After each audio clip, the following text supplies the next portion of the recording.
നമ്മള് ഇപ്പോ മണ്ണാർക്കാട് നഗരത്തിലേക്ക് കയറിയിരിക്കുകയാണ്. അതെ, കുന്തിപ്പുഴ പാലത്തിന്റെ മുകളിലൂടെ പോകുന്നു. റിവർ കുന്തി. അപ്പൊ നമ്മള് കുന്തിപ്പുഴയുടെ മേളിലേക്ക് കയറാറായോ? 2 മിനിറ്റ് കൊണ്ട് കുന്തിപ്പുഴയുടെ മുകളിലേക്ക് കയറും. പ്രകൃതി രമണീയമായ കുന്തിപ്പുഴയുടെ തീരത്തിലൂടെയാണ് ഇപ്പം നമ്മൾ പോകണം. ഇതാ കുന്തിപ്പുഴയുടെ മുകളിൽ ഇവിടെയാണ് ഓടിച്ച്. ഇതാ കുന്തിപ്പുഴ. ഇങ്ങോട്ട് തിരിച്ചാൽ കറക്റ്റ് കാണാം. അപ്പോൾ നമ്മൾ ഈ കാണുന്നതാണ് കുന്തിപ്പുഴ. ഇപ്പം നല്ല മണലടിഞ്ഞ് കിടക്കണം. മണൽ നോക്കിയാലും കണ്ടില്ല.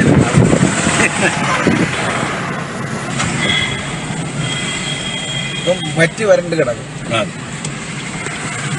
ഇനി നമ്മള്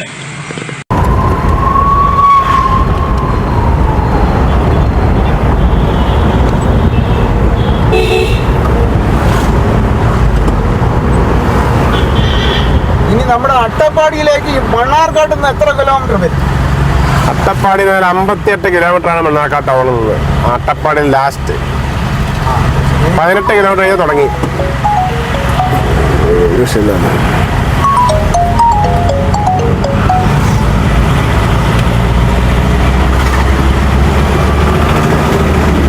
കാണുന്ന ക്ഷേത്രം ഏതാണ്? ഇതാണ് മണ്ണാർക്കാട് ക്ഷേത്രം. ഇതാണ് പൂരം. മണ്ണാർക്കാട് പൂരങ്ങളുടെ ക്ഷേത്രമാണ് കാണുന്നത്. ഇതാണ് മണ്ണാർക്കാട് പൂരങ്ങളുടെ ക്ഷേത്രം.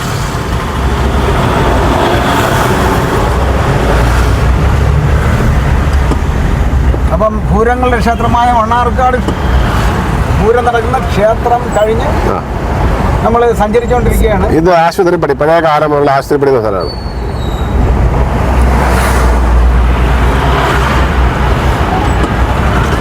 ഇതാണ് ആശുപത്രി ജംഗ്ഷൻ.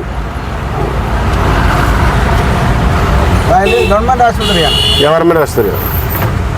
ഒരു മറ്റുള്ള പ്രദേശങ്ങൾ ഇവിടെ ഏകദേശം എടത്തനാട്ടുകര, അട്ടപ്പാടി, പാലക്കയം, കരിമ്പുഴ, ശ്രീകൃഷ്ണപുരം, ഒറ്റപ്പാലത്തിൻ്റെ ഇങ്ങേ ഭാഗമുള്ള എല്ലാ ജനങ്ങളും എത്തിച്ചേരുന്ന ചികിത്സാ ആവശ്യാർത്ഥം എത്തിച്ചേരുന്ന സ്ഥലമാണ് മണ്ണാർക്കാട് ആശുപത്രിപ്പടി. മണ്ണാർക്കാട് താലൂക്ക് ആസ്ഥാന ഹോസ്പിറ്റൽ അതാണ് അറിയപ്പെടുന്നത്. ഇനിയിപ്പം നമ്മൾ മണ്ണാർക്കാടിന്റെ ഹൃദയഭാഗത്ത് നിന്ന് പുറത്തോട്ടിറങ്ങിയാണ്.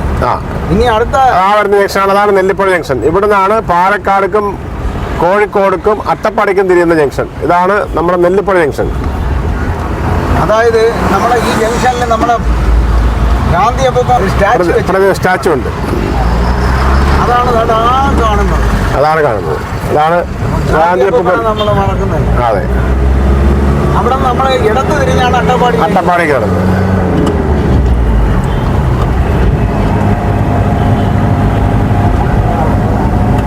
അപ്പോൾ അത് ഏകദേശം വീണ്ടും പറയുന്നു. ഇപ്പോൾ നമ്മൾ മുക്കാലിയിലേക്ക് അടുത്തുകൊണ്ടിരിക്കുന്നു. ഇനി ഇവിടുന്ന് 10 കിലോമീറ്റർ കൂടി മുക്കാലിയിലേക്ക്. കൊടും വളവുകളാണ്. വളരെ എക്സ്പെർട്ടായ ഒരു ഡ്രൈവർക്ക് മാത്രമേ ഈ വളവുകൾ അനായാസം ഓടിക്കാൻ പറ്റൂ. അല്ലെങ്കിൽ ഭീതിയിലാവും. കാരണം ആനകൾ എപ്പോൾ ഇറങ്ങും, കലമാൻ എപ്പോൾ ഇറങ്ങും, കരടി എപ്പോൾ ഇറങ്ങും. ഇവിടുന്ന് എൻ്റെ കയ്യിനേക്കാൾ വലിപ്പമുള്ള, ജീവിതത്തിൽ ആദ്യമായി സ്കോർപിയോൺ എന്ന് പറയുന്ന തേള്, എൻ്റെ വലത് കയ്യിനേക്കാൾ വലിപ്പമുള്ള ഒരു പെരുത്ത തേളിനെ വരെ ഞാൻ ഗവേഷണത്തിൽ കണ്ടുമുട്ടിയിട്ടുണ്ട്. അത് കടിച്ചാൽ ഒരു സംശയം വേണ്ട, 3 മിനിറ്റിൽ കൂടുതൽ പോവില്ല. ജീവൻ വേദനിച്ച് അത്രയും വലിയ സ്കോർപിയോൺ, കലമാൻ, സിംഹമൊഴികെ എല്ലാ മൃഗങ്ങളും ഈ അട്ടപ്പാടി കാട്ടിലുണ്ട്. ആനകൾ അനവധിയുണ്ട്. മാനും കുരങ്ങും ആണ്. സിംഹവാലൻ കുരങ്ങ് ദക്ഷിണ ഭാരതത്തിലുള്ള 2 സ്ഥലങ്ങളിൽ ഒന്നാണ് അട്ടപ്പാടി. സിംഹത്തിൻ്റെ വാല് പോലെയാണ് ഈ കരിങ്കുരങ്ങ്.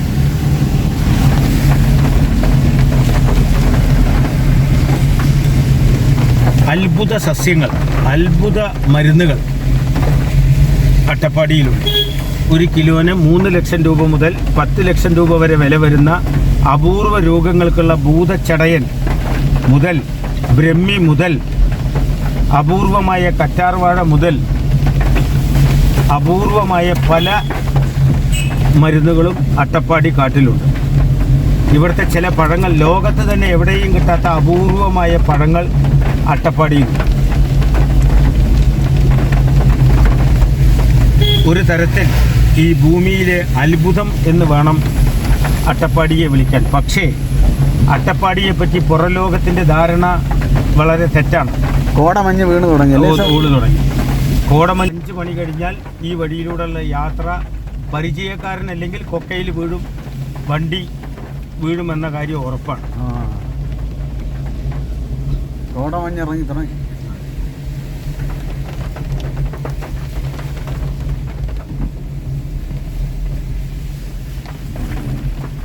ഇവിടെ ഓരോ വളവും സാറിന് എനിക്ക് ഈ കൊടും കാട്ടിലേക്കുള്ള പഠനത്തിന് വേണ്ടി വന്നതുകൊണ്ട് ഇതുവരെ രാത്രിയും പകലും എനിക്ക് വഴി തെറ്റിയിട്ടില്ല.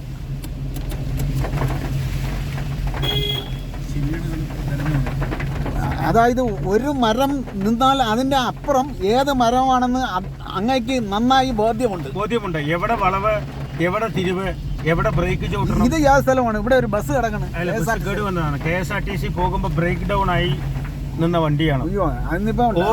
ഓരോ 45 മിനിറ്റിലും അട്ടപ്പാടിയിലേക്ക് KSRTC ബസ് ആനക്കട്ടി വരെ മെയിൻ റോഡ് കൂടെ പോകുന്നുണ്ട്. ഉൾവനങ്ങളിലേക്ക് വാഹന സൗകര്യമില്ല, ഗവൺമെന്റ് വണ്ടി.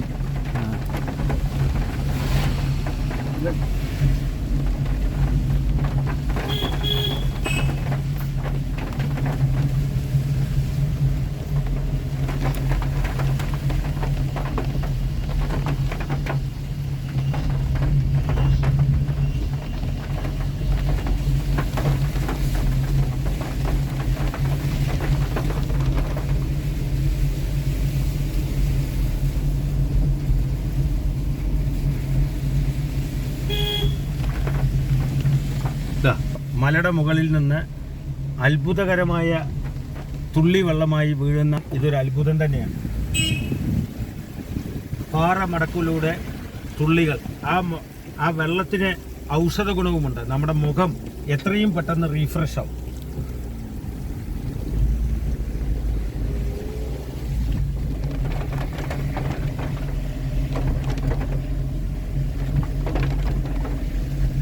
അട്ടപ്പാടിയിൽ 3 പഞ്ചായത്തുകളാണുള്ളത്. ഷോളയൂർ, അഗളി, പുതൂർ.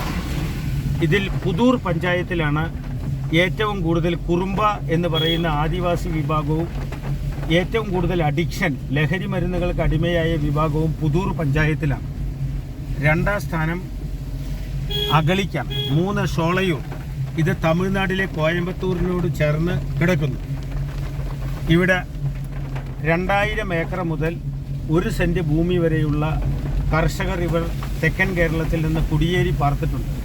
തെക്കൻ കേരളത്തിൽ നിന്ന് കുടിയേറി പാർത്ത മൈഗ്രേറ്റഡ് പീപ്പിൾസാണ് അട്ടപ്പാടിയിൽ കൂടുതൽ. മതേതര രാജ്യമായ നമ്മുടെ ഭാരതത്തിൽ മതത്തെപ്പറ്റി പറയുന്നതിൽ പ്രസക്തിയില്ല. പക്ഷേ പിന്നെ ഇവിടുത്തെ 23 ആദിവാസി വിഭാഗങ്ങൾ, അതിൽ കുറുമ്പൻ എന്ന് പറയുന്ന വിഭാഗമാണ് ഇവിടുത്തെ ഏറ്റവും പ്രബലം. ഇന്ന് ഇന്ത്യയിലെ എല്ലാവിധ ദേശസാൽകൃത ബാങ്കുകളും ഏറ്റവും പ്രധാനപ്പെട്ട വാണിജ്യ ബാങ്കുകളും എല്ലാം അട്ടപ്പാടിയിലുണ്ട്. പക്ഷെ ചുരം വഴി പോകേണ്ടതിനാൽ സ്വാഭാവികമായും എല്ലാ സാധനങ്ങൾക്കും അല്പസ്വല്പം നാട്ടിനേക്കാൾ വില കൂടുതലാണ്. അത് ഇത്തിരി ദൂരം കൊണ്ടുവരണം എന്നുള്ളത് കൊണ്ട് ആ ട്രാവലിംഗ് ചാർജ് കൂടുതലായിരിക്കും. അതെ, സ്വാഭാവികമായി. അതുകൊണ്ട് സാധനങ്ങൾക്ക് പൊതുവെ വില കൂടുതലാണ്. അട്ടപ്പാടിയിലെ ഏറ്റവും പ്രധാന പ്രശ്നം ലഹരിക്ക് അടിമപ്പെട്ടു എന്നുള്ളതാണ്. അതിൻ്റെ കാരണം തമിഴ്നാട്ടിലെ ഊരിലൂടെ വരുന്ന ലഹരി വസ്തുക്കളാണ്. ഏറ്റവും മോശം ഭരണ സംവിധാനമാണ് അട്ടപ്പാടിയിൽ. കാരണം ഒരു അഴിമതി നിറഞ്ഞ പ്രദേശമെന്നാണ് ഞങ്ങളുടെ പഠനത്തിൽ അട്ടപ്പാടിയെ പറ്റി. കാരണം എല്ലാവിധ സസ്പെൻഷനുകളും ശിക്ഷാ നടപടികളുമുള്ള ഉദ്യോഗസ്ഥരെ പറഞ്ഞയക്കുന്ന ഒരു സ്ഥലമായി അട്ടപ്പാടി മാറിയിട്ടുണ്ട് എന്നുള്ളതാണ് ഞങ്ങളുടെ ഹൃദയഭേദകമായ ഒരു വസ്തുത. ഏത് പനിഷ്മെൻ്റ് ട്രാൻസ്ഫറുകളും തിരുവനന്തപുരത്തിൽ നിന്ന് അട്ടപ്പാടിയിലേക്കും കാസർകോട്ടേക്കുമാണ് എന്നാണ്. ആദ്യകാലത്ത് അത് വയനാട്ടിലേക്കായിരുന്നു. വയനാട് വികസിച്ചതുകൊണ്ട് ഇപ്പോൾ സസ്പെൻഡ് ചെയ്ത് കഴിഞ്ഞാൽ നിന്നെ അട്ടപ്പാടിയിലേക്ക് കയറ്റും എന്നൊരു പഴഞ്ചൊല്ല് തന്നെ ഇപ്പോൾ കേരളത്തിൽ തുടങ്ങി. ഇതാണ് അട്ടപ്പാടി അനുഭവിക്കുന്ന ഏറ്റവും വലിയ പ്രശ്നം.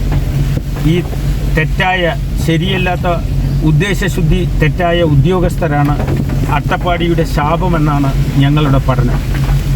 ഇത് തന്നെയാണ് അട്ടപ്പാടിയുടെ വികസനത്തിൻ്റെ ഏക തടസ്സവും. നല്ല ഉദ്യോഗസ്ഥർ, ഗവൺമെൻറ് ഉദ്യോഗസ്ഥർ ഇവിടെ വന്നാൽ, നല്ല കലക്ടറും നല്ല നോഡൽ ഓഫീസറും വന്നാൽ അട്ടപ്പാടിയുടെ ഭാഗ്യദേവത തെളിയുകയായി എന്നാണ് ഗവേഷകർ എന്നുള്ള നിലയിൽ ഞങ്ങളുടെ പഠനം. അല്ല, ഇത് ഇപ്പൊ ഈ കോടമഞ്ഞ് നമ്മളെ മുമ്പിൽ കാണുന്ന ഈ കോടമഞ്ഞില്ലായിരുന്നെങ്കിൽ അതിമനോഹരമായി എനിക്കിത് പകർത്താൻ കൂടി കഴിഞ്ഞാൽ.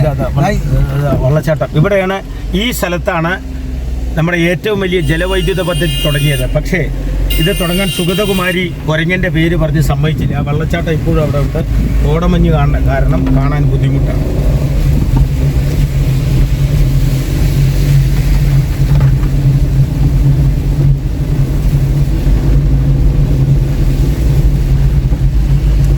ഇപ്പൊ തന്നെ ഇതാ ഇവിടുത്തെ വ്യൂ പോയിന്റ് ആണ്. ഇവിടെ നിന്നാൽ മഴ വ്യൂ പോയിന്റ് ആണ്. പക്ഷേ കാണാൻ വേണ്ട ആളുകൾ കാണുന്നു. പക്ഷേ എന്ത് ചെയ്യാൻ, കാരണം നമ്മൾ അവിടെ നിന്നാലും ആകാശത്തോട്ട് പിടിക്കണമെന്നേ തോന്നുള്ളൂ. അതെ, കാരണം ഒന്നും കാണാൻ കിട്ടില്ല. നമ്മൾ നനയണത് വെച്ചാവും. ഇവിടെ വെച്ചാണ് കയ്യിന്റെ വലിപ്പമുള്ള സ്കോർപിയോനെ കണ്ടു. അപ്പോൾ ഇവിടുത്തെ ഓരോ തേളിനും നമ്മുടെ ഒരു കയ്യിന്റെ വലിപ്പമുണ്ട്. അത് കടിച്ചാൽ അവിടുന്ന് വിടില്ല, നമ്മൾ ജീവൻ അങ്ങോട്ട് പോകും. അതെ, അപ്പം അത് അങ്ങനെ ഒരുപാട് പറ്റത്തോടെ ഇല്ല, പറ്റത്തോടെ വരുന്ന സാധനം അല്ല. അതല്ല, അത് എല്ലാം അട്ടപ്പാടിയിൽ അപൂർവമാണ്. ഇവിടെ എന്തെങ്കിലും കാണണമെങ്കിൽ ഭയങ്കര ബുദ്ധിമുട്ട്. കണ്ടാൽ അവനൊരു അത്ഭുതമാവും.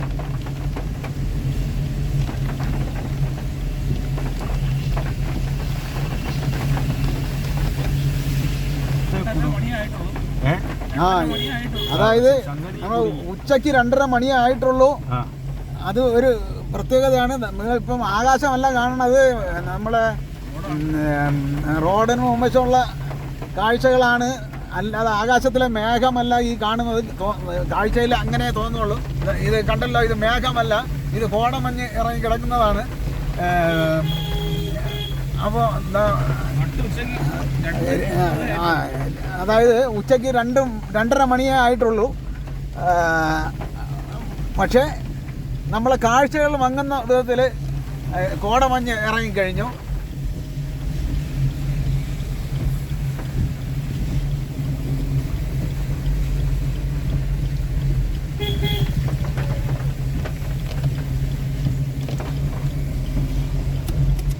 ഇനി മുക്കാലിയിലേക്ക് വെറും 4 കിലോമീറ്റർ മാത്രം. മുക്കാലി അട്ടപ്പാടിയിലെ ആദ്യത്തെ ടൗണാണ് മുക്കാലി. മുക്കാലിയിൽ നിന്ന് ഏകദേശം 25 കിലോമീറ്ററാണ് സൈലന്റ് വാലി എന്ന് പറയുന്ന ഭൂമിയിലെ ഏറ്റവും നിശബ്ദമായ സ്ഥലത്തേക്ക്.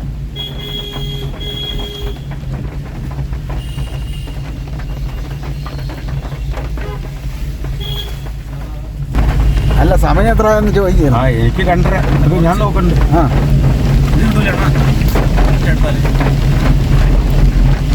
ഇവിടെ വന്നപ്പോൾ ഇതിന് കുറച്ച് കോടമഞ്ഞ് കുറഞ്ഞിട്ടുണ്ട്. അതാത് സ്ഥലത്തെ കൊടുങ്കാട്ടിൽ നിന്ന് ഇവിടുന്ന് കൊടുങ്കാട്ടിലൂടെ പോകുന്ന ഒരു ചോലയാണ്. ഭവാനി ഫോറസ്റ്റ് അല്ല, ഇതൊരു കൊടുങ്കാട്ടിലൂടെ ചോല. ഇത് കൊടുങ്കാട്ടിൽ നിന്നാണ് വരുന്നത്. വളരെ പ്രധാന ഫോട്ടോ.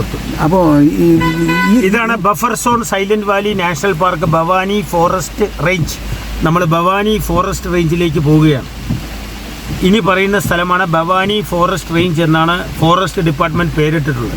സൈലന്റ് വാലി നാഷണൽ പാർക്കിലേക്കുള്ള ബഫർ സോണാണ്. ഇവിടെ എന്ത് നിർമ്മാണ ഘട്ടങ്ങൾ വേണമെങ്കിലും ഗവൺമെൻറ്റിൻ്റെയും വനം വകുപ്പിൻ്റെയും പ്രത്യേക സമ്മതമാണ്.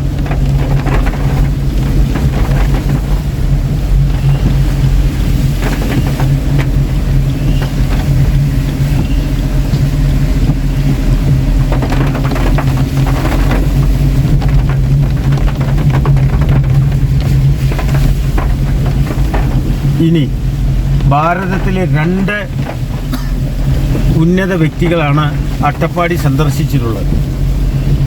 1990 കാലഘട്ടത്തിൽ അന്നത്തെ ഇന്ത്യൻ പ്രധാനമന്ത്രിയായിരുന്ന രാജീവ് ഗാന്ധിയും 2008 ഇന്ത്യയുടെ പ്രസിഡൻ്റായിരുന്ന ആദരണീയനായ ഡോക്ടർ APJ അബ്ദുൽ കലാം എന്നീ 2 പേരും അട്ടപ്പാടിയിലെ അഹാഡ് സന്ദർശിക്കുകയും അട്ടപ്പാടിക്കാർക്ക് പ്രതിജ്ഞ ചൊല്ലിക്കൊടുക്കുകയും അട്ടപ്പാടിക്കാരുടെ വികസനത്തിന് വേണ്ടി കഠിന പരിശ്രമം നടത്താൻ തയ്യാറാവുകയും ചെയ്തു.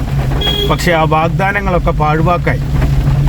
ഈ 2 ഉന്നത വ്യക്തികളാണ് അട്ടപ്പാടി സന്ദർശിച്ച ദേശീയ നേതാക്കന്മാർ.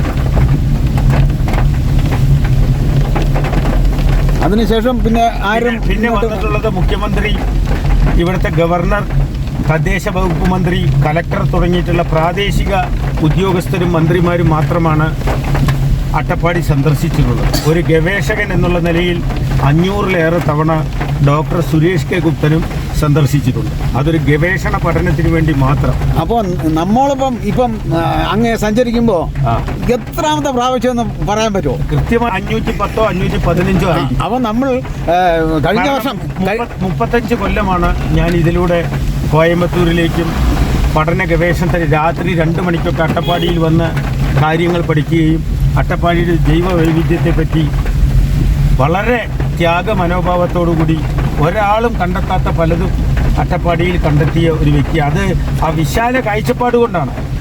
ആ നിധി ശേഖരത്തിലൂടെ, കണ്ടുപിടുത്തത്തിലൂടെ എങ്കിലും നമ്മുടെ ഭാരതം ഐശ്വര്യ സമ്പൂർണ്ണമാവട്ടെ. പത്മനാഭസ്വാമി ക്ഷേത്രത്തിൽ ആർക്കും അറിയില്ലായിരുന്നു 3 ലക്ഷം കോടിയുടെ നിധിയുണ്ടെന്ന്. 30 രൂപ വിലയില്ലാത്ത സ്ഥലത്ത് ഇന്ന് 1500 AK-47 57 പിടിച്ച പോലീസുകാരാണ് അവിടെ കാവൽ നിൽക്കുന്നത്. എന്ന് പറഞ്ഞ പോലെ അട്ടപ്പാടിയും ആ ഉദ്യോഗസ്ഥരുടെ കാവലിൽ നിൽക്കുന്ന കാലം അതിവിദൂരമല്ലെന്നാണ് ഒരു ഗവേഷകൻ എന്നുള്ള നിലയിൽ എൻ്റെ കണ്ടുപിടുത്തം. അതിന് നിധി എവിടെ ഉണ്ടെന്ന് ഞങ്ങൾ കണ്ടുപിടിക്കണം. ആ നിധി എന്താ? പ്രകൃതിയുടെ സമ്പത്താണ് നിധി. അല്ലാതെ ഇവിടെ ആരും രത്നമോ വജ്രമോ ഒന്നും കുഴിച്ചിട്ടില്ല. പ്രകൃതിയുടെ അത്ഭുതങ്ങൾ നിറഞ്ഞ ഭൂമിയാണ് അട്ടപ്പാടി. ഇവിടുത്തെ വൈവിധ്യങ്ങൾ മാത്രം മതി ഭാരതത്തിൻ്റെ ബുദ്ധിമുട്ട് തീരാൻ. അതാണ് ഞങ്ങളുടെ പഠനം. ഇത് സാധാരണക്കാർക്ക് പറഞ്ഞാൽ മനസ്സിലാകുന്നുമില്ല എന്നുള്ളതാണ് ഒരു ഗവേഷകർ എന്നുള്ള നിലയിൽ ഞങ്ങളുടെ വലിയ വർഷം. ആര് വിശ്വസിക്കും ഇവിടെ 1 കിലോ വില കൂടിയ അപൂർവ സസ്യമരുന്നിന് 3 ലക്ഷം രൂപ മുതൽ 5 ലക്ഷം രൂപ ഉണ്ട്. ഇവിടെ ലക്ഷ്മണപ്പഴം, ആക്കപ്പഴം, കസ്റ്റാർഡ് ആപ്പിൾ, രാമപ്പഴം എന്ന് പറയുന്ന ഒരു പഴമുണ്ട്.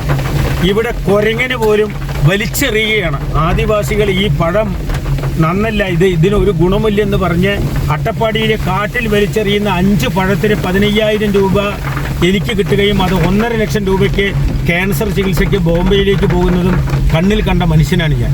5 പഴത്തിന് 1.5 ലക്ഷം രൂപയാണ് രാമപ്പഴത്തിന് വില. അതിൽ മഞ്ഞൾപ്പൊടി ചേർത്ത് കഴിച്ചാൽ കുടലിലെ അത്ഭുത ക്യാൻസർ മാറുക. ഇതാ അട്ടപ്പാടിയിലെ ആദിവാസി ഊരിലേക്കുള്ള യാത്ര. അതാ അട്ടപ്പാടിയിലെ ആദിവാസി കുടുംബങ്ങളാണ് ഇവരൊക്കെ. ഇത് ആദിവാസി ഊരിലേക്കുള്ള ഒരു ഊരാണ്. അപ്പോൾ ഒരു 5 പഴത്തിന് 1.5 ലക്ഷം രൂപ കിട്ടുമെന്ന് പറഞ്ഞാൽ ആര് വിശ്വസിക്കും? അത് രാജാ രവിവർമ്മയുടെ പെയിന്റിങ്ങിന്റെ കഥ പറഞ്ഞ പോലെയാണ്. ഒരു പെയിന്റിങ്ങിന് 5 കോടി കിട്ടും പറഞ്ഞാൽ ആര് വിശ്വസിക്കും? അപ്പോൾ ഇത്രയും അത്ഭുതങ്ങളുടെ കലവറയാണെന്ന് ആദിവാസികൾക്ക് പോലും വിശ്വാസം വരുന്നില്ല. പല മാറാരോഗങ്ങൾ മാറ്റാനുള്ള അത്ഭുത മരുന്ന് അട്ടപ്പാടി വനത്തിലുണ്ട്. പക്ഷെ ആ മരുന്നിൻ്റെ മൂല്യം എന്തെന്നറിയാൻ പോലും ഇവിടുത്തെ ആദിവാസികൾക്കോ ഇവിടുത്തെ വൈദ്യന്മാർക്കോ അറിവില്ല.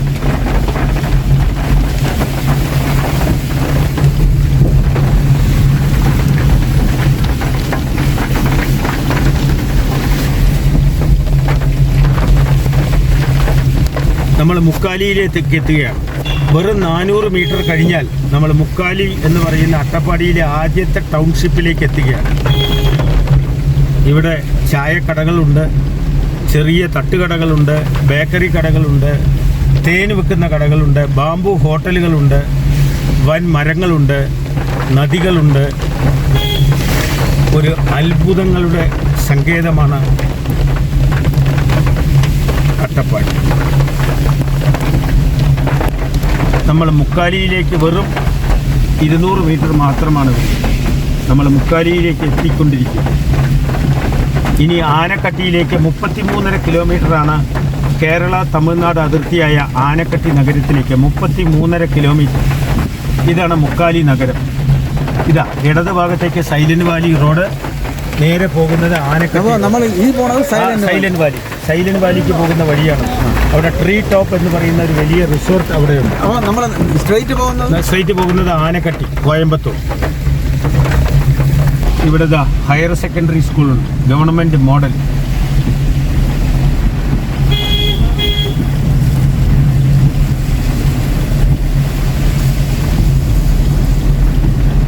ഇനി കനത്ത വളവുകളും കയറ്റങ്ങളും അവസാനിച്ച് ഇനി നിരപ്പായ അട്ടപ്പാടിയിലെ റോഡുകളും ഭവാനിപ്പുഴയാണ് ഇനി സ്റ്റാർട്ടിങ്. ഉടൻ തന്നെ ഭവാനിപ്പുഴയുടെ സൈഡിലൂടെയാണ് ഇനിയുള്ള യാത്ര. ഈ ഈ അട്ടകൾ കോടിക്കണക്കിന് പാടുമ്പോൾ അവര് ഒരു പ്രത്യേക മൂളക്കമാണ്, ആ മൂളൽ രസമാണ്. പക്ഷെ ഈ അട്ടകളെ കൊണ്ട് ഇന്ന് വരിക്കോസ് വെയിൻ എന്ന അസുഖത്തിന് അത് കടുപ്പിച്ച് രക്തമെടുത്ത് ആദിവാസികളും പ്രത്യേക പഴയ വൈദ്യന്മാരും അട്ടകളെ കുറിച്ചുള്ള അട്ട കടിച്ച് രക്തം കുടിക്കുന്ന ഒരു ചികിത്സ തന്നെ ഇവിടെ അട്ടപ്പാടിയിലുണ്ട്. 300 രൂപ മുതൽ 1000 രൂപ വരെയാണ് അട്ട കടിച്ച് ചോര കുടിക്കുന്ന ചികിത്സയ്ക്ക് ഇവർ വാങ്ങുന്ന ഫീസ്. ആദിവാസി വൈദ്യന്മാർ, കാട്ടുവൈദ്യന്മാർ ഇവിടെ അനവധിയുണ്ട്. കഴിഞ്ഞ ദിവസം 6 ഗോത്രവർഗക്കാർക്ക് ഞാൻ ശ്രേഷ്ഠ ഭാരത പുരസ്കാരം വാങ്ങി ദേശീയ ബഹുമതി നൽകി.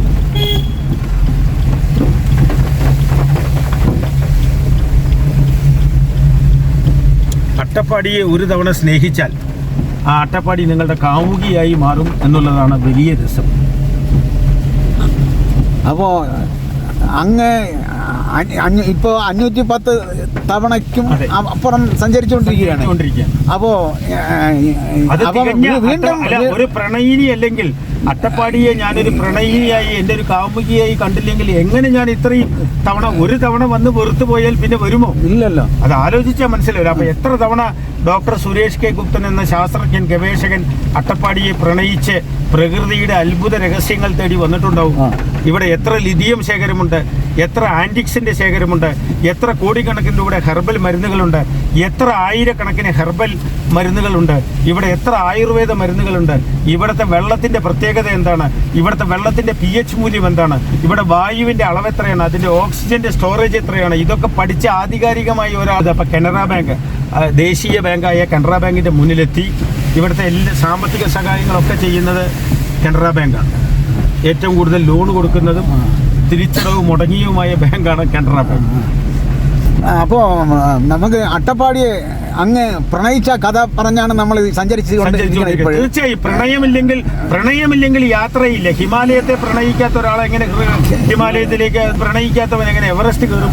അതുപോലെ അട്ടപ്പാടിയെ പ്രണയിച്ച ഒരു ശാസ്ത്രജ്ഞനാണ് ഡോക്ടർ സുരേഷ് കെ ഗുപ്തൻ. ആ പ്രണയത്തിന്റെ പിന്നിൽ ആ കാമുകിയോട് തോന്നുന്ന അതേ പ്രേമം. കാമുകി പിണങ്ങിയിട്ടുണ്ട്, ദേഷ്യപ്പെട്ടിട്ടുണ്ട്, എന്നാലും ഞാൻ ആ കാമുകിയെ പ്രണയിക്കുന്നു. ഇവിടെ പ്രണയം മാനസികം മാത്രമാണ്. അതാണ് ഇതിൽ വലിയൊരു തത്വം.